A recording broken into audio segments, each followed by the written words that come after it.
New Dr. Phil. We're talking about what some are calling questionable laws. A man driving a pickup truck blew through a stop sign. That action killed her son and injured his friend. They said I would likely have very little brain function. That driver didn't even have to go to court. It's almost as if he never ran the stop sign. He jumped out of his truck yelling, "I didn't do this." He never went to check on those boys. Let's do it. Have a good show, everybody. Here we go. This is a safe place to talk about hard things. Stand by. We'll count you down. Today is going to be a changing day in your life. 5, 4. Get ready to take care of you.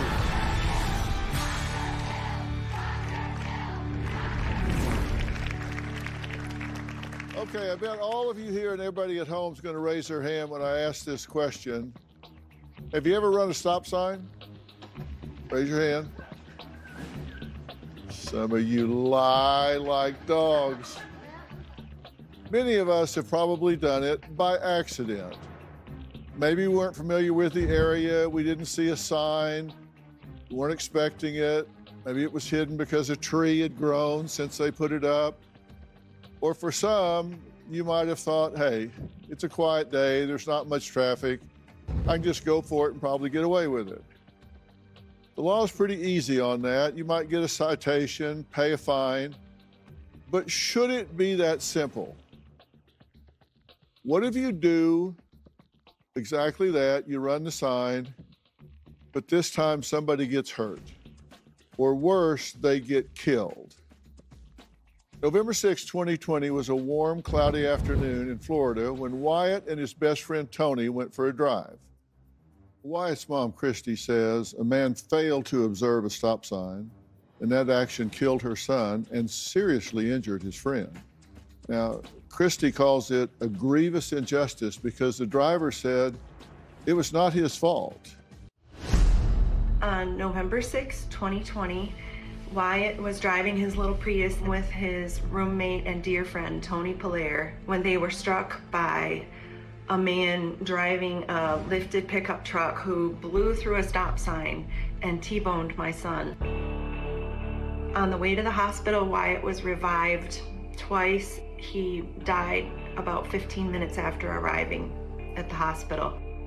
Tony languished in a coma for about 2 months. He broke several bones. He lost use of the right side of his body. He still struggles today in rehab, but he did survive. Because the driver wasn't drinking and had no drugs in his system, the case was considered to be a traffic misdemeanor. I've always understood manslaughter to be when you kill someone by accident, but you kill them nonetheless. But that's not the way the law is written. What makes matters so much worse is that the driver's misdemeanor was even dismissed from court because his right to a speedy trial was violated. I would love to see the law changed. Christy, I'm glad you're here. I wish we were talking about 1,000 other things, but we are talking about this, and this has had obviously a terrible impact on you and your husband, your family. I'm sure that anyone who has a child or had a child that was lost understands that it felt like I died the day he died. And we've never been the same. I keep breathing and I can't believe it, but I'm still here. So yeah, it's affected us. It's affected us in ways I can't even describe. I thought I had problems in life before this, and now looking back, everything was it was cotton candy compared to losing a child. So beyond devastating. It kind of puts it all in perspective. Yes. Like you say, you thought you had problems until this occurred. Mm-hmm. When you say that you feel that there's really been no accountability here, you say that for a variety of reasons. And one is that you think the system has failed you, right? Mm-hmm. Not even a 25-cent fine for killing my son and hurting his passenger, changing his passenger's life for life. Nothing, scot-free. And what did they say to you about that?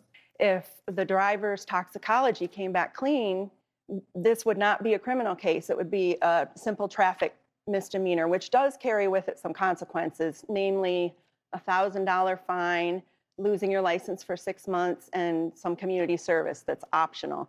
But upon further research, I learned that if you lose your license and you write a letter and say that you need it to go back and forth to work, you get it back. I mean, really, we were looking at the $1,000 fine as his punishment for this misdemeanor. And I don't like that right from the start, we were told if he was drinking or had substances in his system, then, we got something. But if not, it's a slap on the wrist. It's almost as if he never ran the stop sign now. I would love to see the law change so that running a stop sign would be considered reckless. If you kill someone, like Dr. Phil said, we've all made the mistake of running a stop sign, I'm sure. And we were lucky if we didn't kill someone. That can be a misdemeanor. But if you do it and you kill someone, you run stop signs at your own risk. It should be vehicular manslaughter. You say that the driver has no remorse whatsoever. Why do you say that? I guess at the scene of the crash, he argued with the witness saying, I didn't do this. He seemed to be more concerned about himself than the boys. He didn't check on the boys, see how they were doing. When we heard from the Dr. Phil show, we were in the car, my husband was driving, and he just started sobbing when he heard the producer say, "We believe your story needs to be heard." And for someone as rational and knowledgeable as Dr. Phil to look at this and say, this deserves some attention, we just can't say how grateful we are.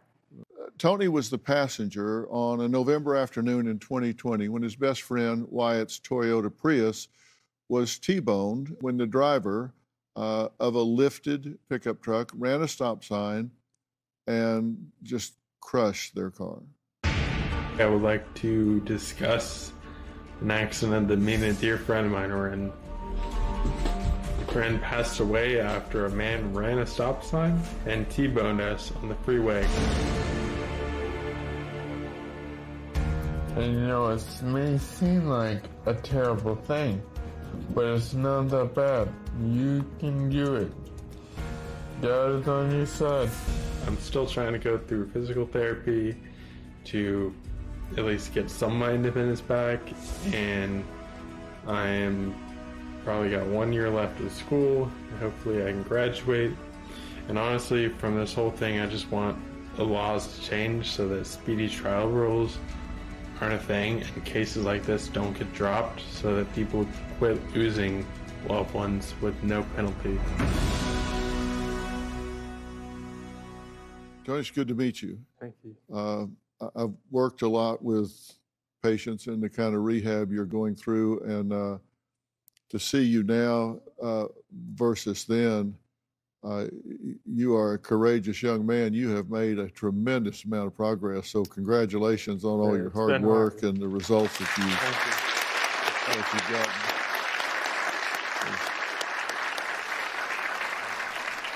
Do you remember anything about the accident? I just remember being on the road, driving, and then I woke up in the hospital months later. Yeah, you've got anterograde and retrograde amnesia, before and after. When I first went into coma, they said that when I woke up, I would likely have very little brain function and maybe be able to say a thing or two. Mm-hmm. It was a hard time. How are you doing emotionally about this?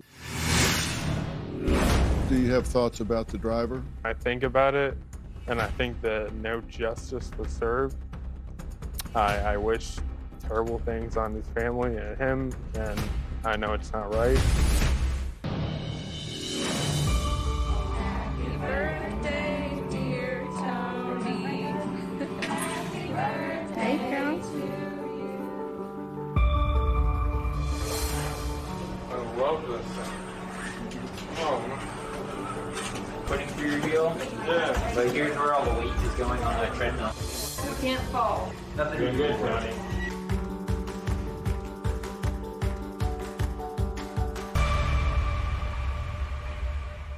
That is such hard work. I've seen so many people never get to the point that Tony is right now. How are you doing emotionally about this? How do you feel about what happened, about the driver of the other car, the impact on your life across the board? Where are you emotionally about all this? I think it's getting worse as time goes on. When I first heard it, but because I was in a coma and just woke up, I had trouble realizing that this actually happened. And then I was so focused on rehab and therapy that, again, it was in the back of my mind that something happened. Mm-hmm. And I think as time is going on, it's beginning to get more real. Like, as I'm seeing that friends drifted away and that there's a friend that I lost. Mm-hmm. So is it a mixture of sadness, anger, frustration? What all are you experiencing? It's a little bit of all of it. It's anger that no justice was served, and it's sadness because even if justice was served, that wouldn't bring back Wyatt. And then there's a lot of emotions. Yeah. Do you have thoughts about the driver? I have, when I think about it, and I think that no justice was served. I wish terrible things on his family and him, and I know it's not right. Yeah. Is it the lack of any justice, any accountability? For me, what I want most in my heart is the apology. Even though it was an accident, a mistake, he still took my son. Jessica, thank you for being here. You're the sister, correct? Yes. How do you feel about this? I'm very proud of Tony, number one. I'm just so proud of how far he's come. And there's a lot of hurt for the whole situation, for what Wyatt's family's gone through, and for what Tony's gone through. And I keep trying to focus on moving forward and how I can be best supportive, because I feel like that's my role, to be a support for Tony and my family and everyone else. And there's nothing easy about it, of course. The driver put a review up on his attorney's website in September of this year, and it read, and I quote, "Had an accident and I felt overwhelmed. I called," the attorney's name, "and he took the case and made us feel confident and was able to make the whole thing just go away. Thanks," attorney's name. That really stung. You made such a big accident seem so simple, like running a stop sign. If you get a ticket for speeding, he made something so extreme just disappear. And I think that hurts even more, that he had so little regard for what happened. Tony says there was a witness to the accident, but he's never met her. What does she remember? And we're going to talk about that. And I'm not going to reconstruct this whole accident because you don't need that. But we'll look into this a little more, and I want to put some of this into context. We'll be right back.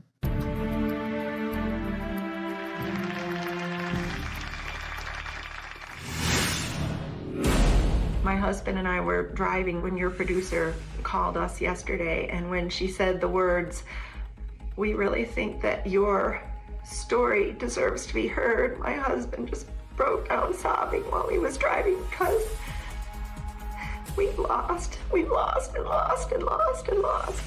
And it feels like a balm to my heart that someone I respect so much and someone who's a rational mind from outside of this can look at it and say, what can we do to change this situation?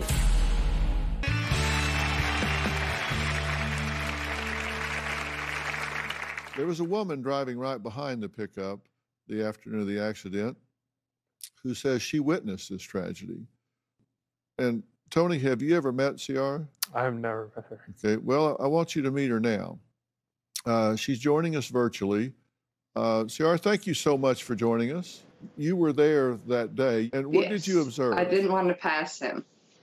Okay, you didn't want to get in front of him? No, he was driving really erratically, and I had my children with me, and I didn't feel safe passing him. Did you actually see the accident itself? Yes, I did. Okay, and there was a double stop sign there, is that right? Yes, as you're coming up to the main road, there's a stop sign with a blinking light on the top to let you know it's a highway. And I went to turn right, and he went straight through the stop sign and hit the boys. Wow. And at the time, you stopped, right? Yeah, I turned around as fast as I could to get over there. What did you observe?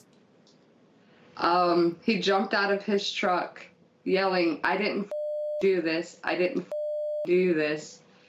As he's walking around, throwing his arms out, he never once went to check on those boys. Did you interact with him at all? Yeah, I was yelling back at him, telling him he did do it. It's his fault. He is responsible. It was an argue match that we got into in the middle of the road. You couldn't talk to him then. Tony is here now. Tony, introduce yourself to Ciara. Hi, I'm Tony. I hear you. Hi, Tony. It's great to see you. It's good to meet you. Yes. Wow. You're doing fantastic. Thank you.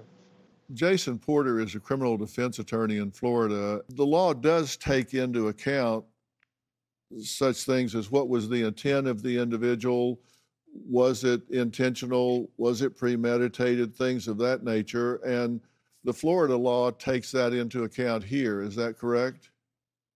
It does. This was not at any point charged as a criminal infraction. In Florida, we have the felony criminal court, we have the misdemeanor criminal court, and then we have traffic infraction court. And so each of those three courts has its own speedy trial rule. And he was charged with running a stop sign that resulted in a fatality. In Florida, there is a wrongful death act. Is that anything that you would ever consider doing? Oh, you betcha. If I could have done it,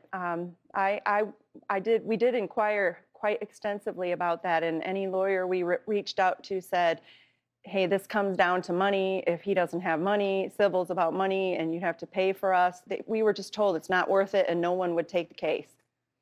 At some point, and I think Jason is, I'm sure, had to face this with clients time and time again. At some point, you have to give yourself what you wish you could get from somebody else. You have to ask yourself, unless you are a stone cold psychopath, you're not going to be involved in the death of someone else and that not change who you are. Mm-hmm. You don't really know where this young man is.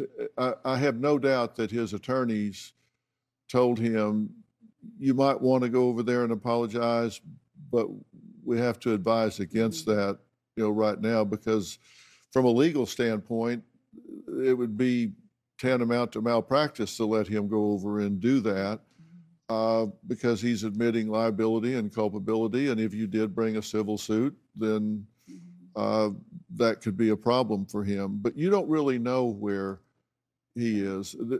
But unless you're a complete psychopath and have no capacity for remorse, this may well be haunting him. It may well haunt him for the rest of his life. You don't know. And you may have to decide, look, I can spend all of my energy focused on anger towards him. And, that's kind of like drinking poison and hoping somebody else dies.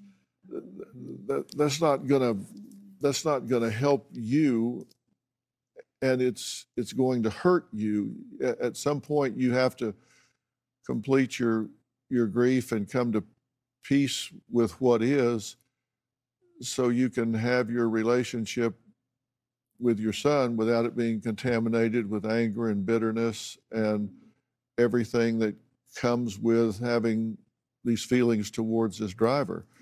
I have strong faith, and I believe that there's an appointed time for all of us to go. And I trust God, you know, for this timing. I often think it's like looking at an embroidery piece, how we see the back, it's just so jumbled, a chaotic mess, and then the other side is beautiful. And I trust that one day we will understand the timing. I do believe that Wyatt learned his lessons of love, apparently, on this earth, because he was a very loving kid. So you're right. I don't want to hold this against the driver and have it hurt who I really am. But I'm really working hard on that. You know, it just helped me to forgive him if he were sorry, you know, moving forward. Yeah. And, you know, you've got so much left to do. You know, you support Tony, and you can't assume what that driver's thinking or feeling. Focus on your love for your son and for Tony, and but you got jerked around by them dropping the ball, where he didn't even have to go to court and stand before the bench and pay his fine and do the things that he needed to do. That's just terrible. Agree with you 100% on that. So Thank you.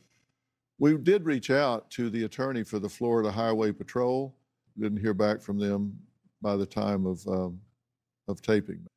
Coming up, we're going to meet one of the many victims of the jogger rapist, who says the parole board will only list him as a level 1 threat, which is equivalent to a jaywalker. We'll talk about that next.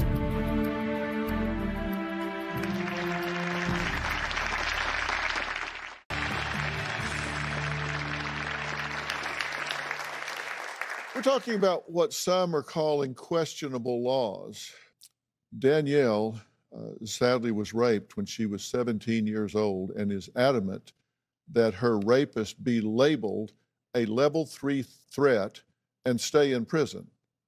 Now, her attacker, known as the jogger rapist, is set to be released in December 2022. Now, thank you for being here and talking about this. You did not talk about this for a long time. What moved you to talk about it? What moved me to start talking about it was the night of my rape, which was November 11th, 1979, when I was a senior in high school and I just turned 17. That night, after he broke into our house and he raped me, and I ended up going to the hospital and having a rape kit done, and helped law enforcement with a composite sketch as well that night. When I got home, I said a very simple prayer, and it was just, you know, God, help me get through this, because I don't see my life or my future anymore. And if you help me get through this, I will help other rape survivors. And the answer to that prayer was actually almost 30 years later. What happened 30 years later? I was contacted by the Multnomah County District Attorney's Office and asked if I would attend his parole hearing in 2008. And my gut reaction was no. And people knew me as a business owner, as a volunteer at church, and no one knew me as Danielle's rape victim. And I was watching some footage from the parole hearing the next day. That prayer came back to me. And as I saw the one victim that had attended the parole hearing, and she was out there by herself, you know, fighting his parole, and I thought, but there's 8 more of us. And there was something inside of me that I knew I had made the wrong decision. And so I called the district attorney back and I said, I will do whatever it is you need me to do. You said, okay, I want to start fighting on this. I want to come out and start really working on this, particularly regarding rape kits. Yes, yeah, there were several. It really created the platform, because it's a well-known case in the Pacific Northwest. It really created that platform to be able to step forward and start changing laws So in Oregon, I was able to change 7 different laws, and one of them has to do, with the rape kit backlog. And Oregon has actually eliminated its rape kit backlog, but unfortunately, we've created a backlog of sex offenders because we've got over 20,000 in the state of Oregon that are unclassified. So that means you could have a level 3 sex offender living in your neighborhood and you don't even know it. Okay, and the difference between level 1 and level 3 is what? Explain to people. Level 1 would be a streaker. Maybe they had, exposed themselves in public. So they're usually pretty low-level offenses, but yet serious enough that they should be on a sex offender registry. Mm-hmm. Your level 3 is reserved for those who are basically a sexually dangerous offender. And that's what my offender was labeled actually at trial, that he was a sexually dangerous offender. Now, coming up December of this year, just a short time from now, because the parole board cut his sentence from 60 years to 30 years, mm-hmm. and they say part of that is because of good behavior. But has there been good behavior? So what's he done in prison that would cause people to be concerned about what he might do when he was out of prison? We'll talk about that next.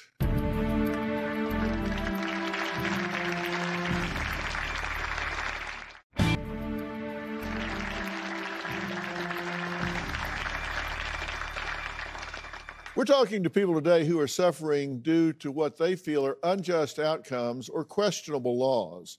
Danielle is fighting for the state of Oregon to label her rapist, Richard Gilmore, a level 3 threat before his December 2 release. Now, that release date's been set, right? Yes. What's he done from prison that causes you to question whether or not he's really got his heart in the right place, been rehabilitated? Well, if you look at his psych evals, those are a real eye-opener. And then the other thing that he has done, he actually called one of the victims in our case and told her, "You girls are going to pay for this." And then this is from prison. Yes. So he gets on a prison phone. He's in for what he's done. And he calls one of the victims and says, not just you, but you 9 mm-hmm. are going to pay for this. Yes. And you say he's crafted a revenge list. Correct. I've been actually warned. I guess the first parole hearing I spoke at, I was the only victim. And the DA sent me down and he said, "I need you to know that I think they're going to let him out this time." And he said, "You need to know he will seek revenge. So I need you to think clearly about what you're about to do." After the 2008 hearing, he made a threat where he said, "I'm going to slit the bitch's throat." So he was pretty angry that all of a sudden victims were coming forward and keeping him in prison. And 2016 was his last parole hearing, and he declined to attend after he got a copy of his psych evaluations. Well, but when he doesn't attend, then that truncates the proceeding. Danielle says, according to his psych eval, he is a, quote, ritualistic, habitual sex offender who has a 75% likelihood of reoffending within 10 years. Quote, sadistic rapist who will certainly engage in similar behaviors in the future as he has in the past, a psychologist. A, quote, poor risk to comply with parole guidelines, another psychologist. I think he'll do more than rape, a prison guard. An excerpt from a letter from Oregon Governor's Office. This individual's sentence ends on December 22nd, 22. Were the parole board to take no action in this case under state law, he would be released with no conditions whatsoever. Instead, the parole board has set a parole date of December 16th so that this individual will be required to be under community supervision for 10 years until 2034. This allows for the possibility of a return to prison should he violate the conditions of his release. While on parole, he will be required to abide by all conditions imposed by the parole board as well as his parole officer.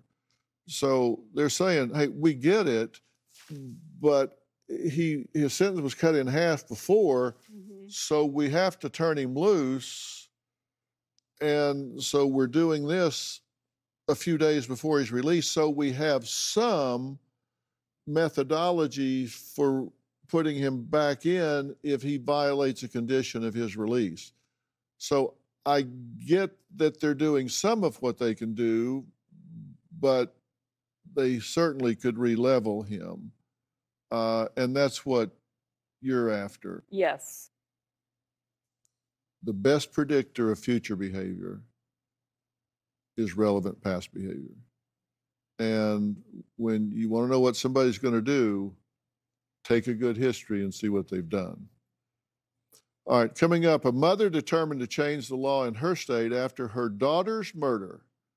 We'll find out what and why when we come back.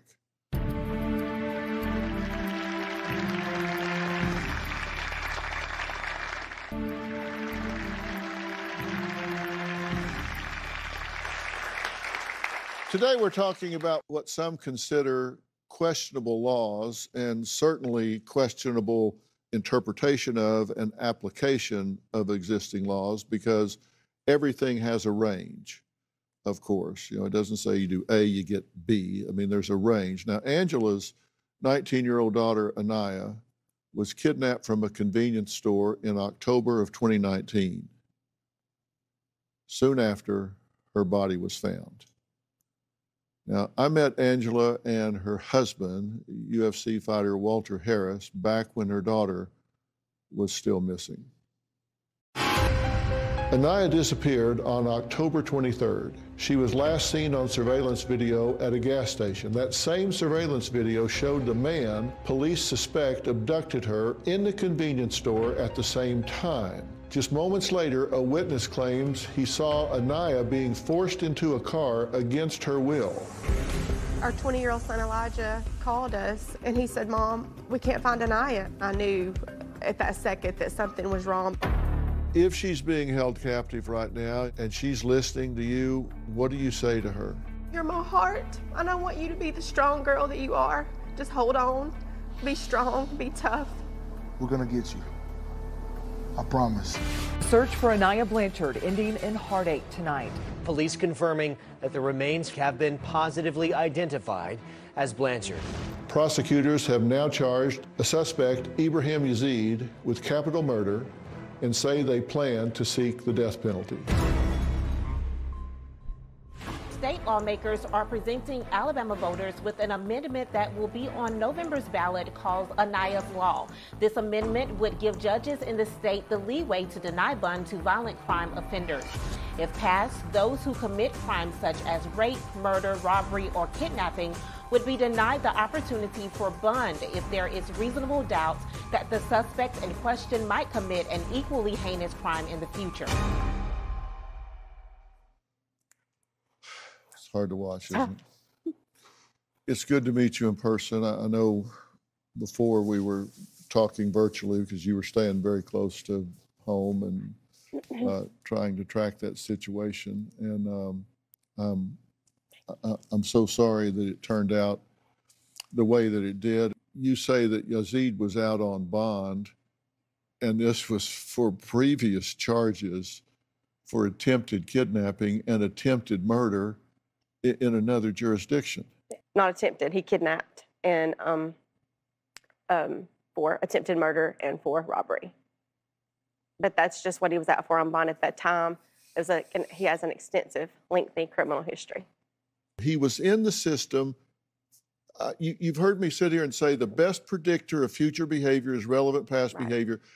And when I found out about the suspect and his criminal history, I couldn't believe it. I was in shock. I was like, are you kidding me? This is happening in our state. This is real. This person is walking the streets. I knew at that moment that I was going to do something. So we were actually preparing for her to have a memorial service. And a friend of mine from high school, or from where I'm from, is a state representative. His name's Tracy Estes, and he called me. I was actually getting dressed for the service. He said, "Angela, I know I don't want to bother you right now, but I have to talk to you about something. It's kind of important, or I wouldn't be calling." He said, State Representative Chip Brown out of Mobile, Alabama, has a bill which he's trying to get into the Alabama legislative session next February, and it's a bail reform bill, bond reform, he said, and he wants to know if we can name it after Anaya. And I said, that's what I wanted to do. That was exactly my thoughts of the law that I wanted to change. And you say it's unthinkable that she had to die to bring common sense to the law. We'll be right back.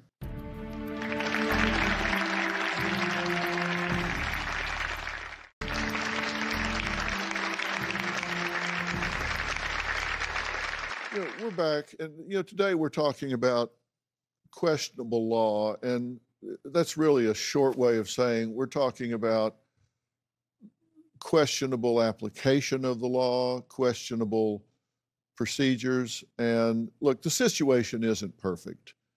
I still say it's the best system in the world, but it isn't perfect.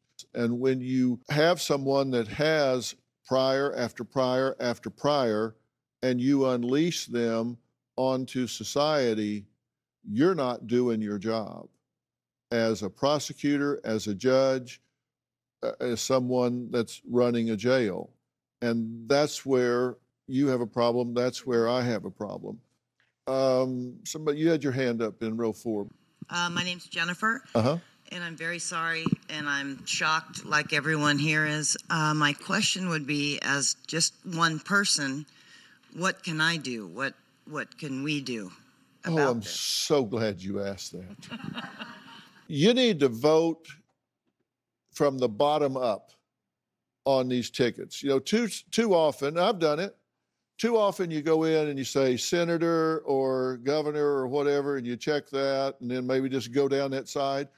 We need to ask questions about, it's the people in our local arenas that have the greatest impact on our quality of life. You need to find out whether or not those people are doing their job, and if they're not, get somebody in there that's doing their job. Look and see if the sheriff, if the judges on the benches, you can Google them and find out if they're enforcing the law. Don't just vote, informed vote. That's what you can do. And if they find out all of a sudden, oh, hell, they're checking the records here, I need to start doing my job, you can really shake it up. And you do it from the bottom up. County commissioners, all of that. Yes, sir. My question is, how do we differentiate individual performance from failures of the system? Find out where the breakdown is, because like right now there's a recall on different DAs around. Is it really the DA, or is it who's arresting and bringing charges to the DA? It may be the police. It may be the DA. It may be the DA takes it to the court and the court won't deal with it. So you really have, that's a very good question. You really have to find out where in the system is a breakdown, if there is a breakdown. It's election day. So if you haven't voted yet today, do some homework and then go out to the polls and make sure your voice is heard. I want to thank all of my guests today for sharing their stories. And just because we're done here on stage, our conversation from the day will continue on Facebook, YouTube, and drphil.com. So you can head over there to hear more about today's topic.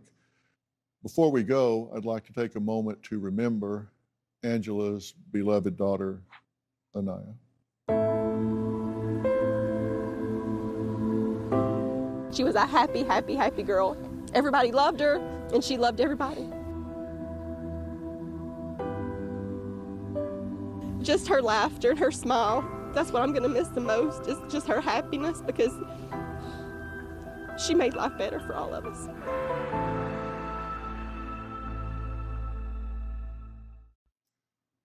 Our hearts and prayers also go out to Wyatt's family for their loss.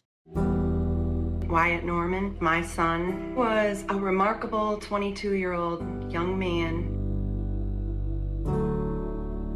He was brilliant, but most importantly, Wyatt had such a loving heart. He was so sweet. He was just precious to our family.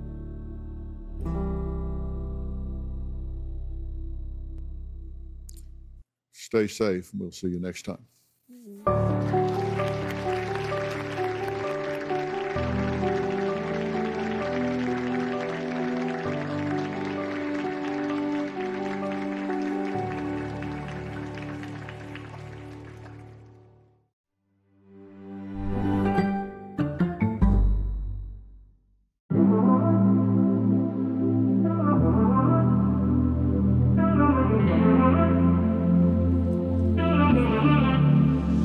Lost my patience, ran away, and my hope keeps me awake.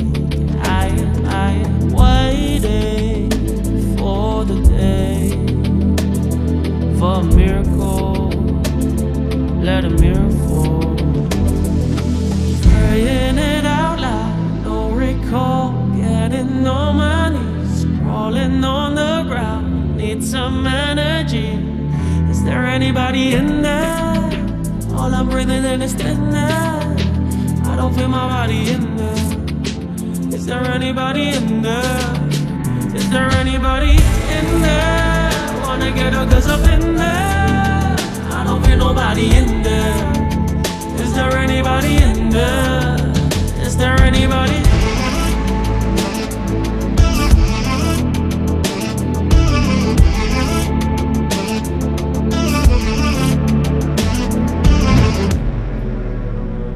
No vacation for a while, walking slowly for some miles. I'm no longer waiting for the day, for a miracle, let a miracle. Praying it out loud, no recall, getting on my knees, crawling on the ground. Need some energy.